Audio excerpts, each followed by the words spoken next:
finally got to meet Dale Earnhardt, it was this just, you don't often get to meet your heroes, right? Right. But that was one of the few instances where, I've only been nervous meeting two people as a TV person, Dale Earnhardt and Bobby Orr. Yeah. Those are the only two I've been nervous about. And in both cases, as they say, you shouldn't ever meet your heroes. In both cases, I'm glad I met my heroes. Yeah, they yeah, were yeah. just super, as cool as could be. Earnhardt had a meltdown on the shoot. The one day we were shooting, they had that big atrium in DEI, where you could stand in the shop. What's it called? What, like the you showroom? buy jackets and shirts. Oh, and all like that the stuff. merchandise shop. Yeah, like the merchandise shop. And there's this glass atrium, and you could look in and see a bunch of his cars, or sitting in there, and the haulers in the back, and it's just an amazing setup. And so there was I think a '56 Coral Chevy that we shot a segment about, and so we got it all set up. We hadn't seen Mr. Earnhardt yet, and the hood was open, and Tom's standing there. Pete's behind me. The lights are up. We're talking about what we're going to do. I'm sorry, we hadn't got that far yet. Tom wasn't ready, but Earnhardt came out and said, yeah, we'll use that car. And he told one of his guys, wipe it down, make sure it looks perfect, open the hood. And as Earnhardt opened the hood to make sure everything looked cool, somebody had left a screwdriver, a wrench or something on the battery, and he turned around and snapped. What's this goddamn thing? He threw it, and we're all just like, oh, shit, Earnhardt's scared. That's not good for us. But then 5 minutes later, we shoot the interview, and could not have been more polite. And I was intimidated and nervous. Yeah, right? yeah. But then the thing gets going. It was really super cool. And then two things happened that I'll never forget because I laughed so hard at both of them. Tom and Pete finished a segment. Mr. Earnhardt is so busy, I wasn't even going to cut the segment. We did it in one long shot. Right. Walk into a single shot of Mr. Earnhardt, back off to a shot of Tom and Pete. Walk into a single shot, and so forth. And then we finished the thing.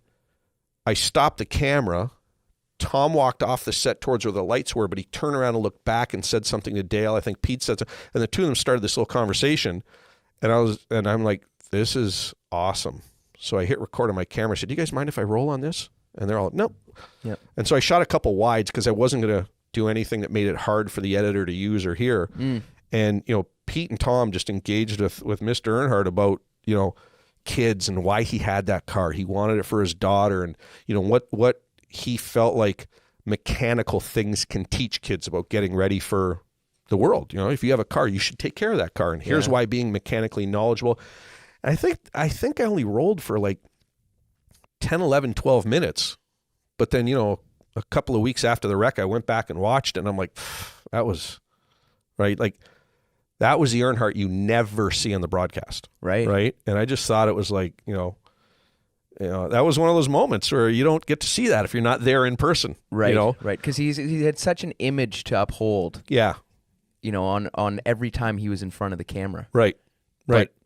But that's the thing, that persona he created was so big. He walked in the room and I get butterflies. I'm like, oh, geez, keep your mouth shut. Don't do anything stupid. I imagine if you're walking down a hall with him and say something wrong, he'll put you in the wall while you're just walking, right? But it was like this super cool thing. And then we shot another segment with him. And what I thought was so cool was we finished the segment.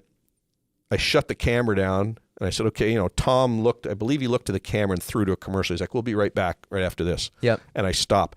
And then he turns to Earnhardt and goes, well, Earnhardt, now that we got you on tape, you can kiss my big fat ass. Oh my goodness. And Dale Earnhardt doesn't say a word. My dad must have melted. Oh, I melted. I'm like, holy he's going to kill us. Yeah. He turns on his heel. He starts walking away. Steve Crisp, his right-hand man, takes off from where we were standing, and he runs up to Earnhardt. He didn't tell us till 2 days later that as he walked up to Dale leaned over to him. He said, you tell that fat son of a bitch I think he's funny. So meanwhile, we're like, whew, thank God. But there's just that's one of those, he is one of those dudes where there's this glow. Yeah. That you just, that was. There was some cool segments.